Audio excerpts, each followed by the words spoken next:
সম্মানিত অভিভাবকগণ, আসসালামু আলাইকুম। আমাদের এই পেজে আমরা মূলত আপনার শিশুদের জন্য বা ছোট্ট সোনামণিদের জন্য নানা ধরনের গল্পের বই, হাতের লেখার বই, ইসলামিক বই এবং নানা ধরনের শিশুদের বইয়ের প্রতি মনোযোগ হতে পারে এ ধরনের বিভিন্ন বই সেল করে থাকি অনলাইনে হোম ডেলিভারিতে।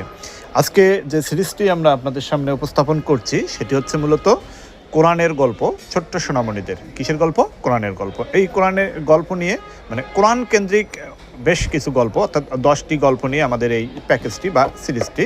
যেমন আপনি দেখছেন মাদায়েলে ভ্রমণ, হজরত মুসা আলাইসাল্লামের জীবনী থেকে নেওয়া কোরআন কেন্দ্রিক যে বিষয়, এখানে খুব চমৎকারভাবে ছবি দেওয়া আছে, খুব চমৎকারভাবে এখানে বিষয়টা উপস্থাপন করা আছে। অর্থাৎ আপনার ছোট্ট সোনামণিরা এর মাধ্যমে হজরত মুসা আলাইসাল্লামের জীবনী থেকে কিছু অংশ শিখতে পারবে যা কোরআনে বর্ণিত আছে।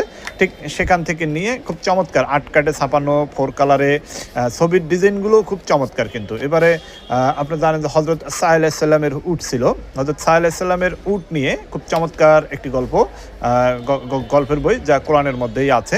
আর্ট কার্ডে ছাপানো বই, নিশ্চয়ই ভিডিওতে দেখা যাচ্ছে, খুব চমৎকারভাবে ছবি দেওয়া আছে যেন সে বুঝতে পারে, এবং 4 কালারে ছাপানো, যার কারণে আপনার শিশুদের অনেকটা আকৃষ্ট করবে বইগুলো। যেমন এখানে যে বইটি আছে অগ্নিকুণ্ডে হজরত ইব্রাহিম আলাইসাল্লাম, অগ্নিকুণ্ডে হজরত ইব্রাহিম আলাইসাল্লাম, অর্থাৎ হজরত ইব্রাহিম আলাইসাল্লামকে যে অগ্নিকাণ্ডে নিক্ষিপ্ত করা হয়েছিল সেটাকে কেন্দ্র করেই মূলত এই গল্পটা।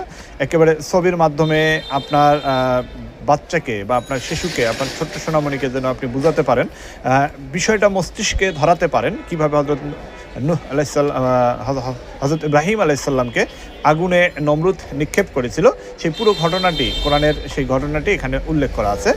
আমরা যদি দেখি যে হজরত ইউসুফ আলাইসাল্লামের যে স্বপ্ন, ইউসুফ আলাইসাল্লামের স্বপ্ন ছিল, সেই স্বপ্ন কেন্দ্রিক কোরআনে থাকা সেই স্বপ্নের গল্প কেন্দ্রিক এই একটি বই।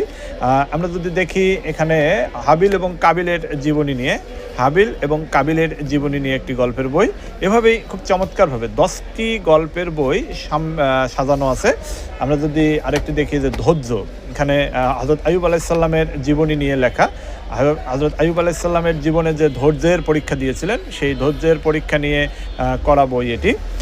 আশা করি আপনার শিশু বাচ্চাকে যদি আপনি বইগুলো দিতে পারেন তাহলে আপনার শিশু বাচ্চা এই বইগুলো থেকে মোটামুটি একটা ভালো ধারণা পাবে ইসলামের বেসিক বিষয়। যেমন এখানে হজরত পানিতে ভাসমান নবজাতক, মানে পানিতে ভাসমান নবজাতককে নিয়ে এখানে একটি খুব চমৎকারভাবে গল্পের মাধ্যমে ফুটিয়ে তোলা হয়েছে এবং এটা শিশুদের শিক্ষার জন্য অত্যন্ত গুরুত্বপূর্ণ। ধরেন হজরত আদম এবং হাওয়া আলাইসাল্লামের জীবনী,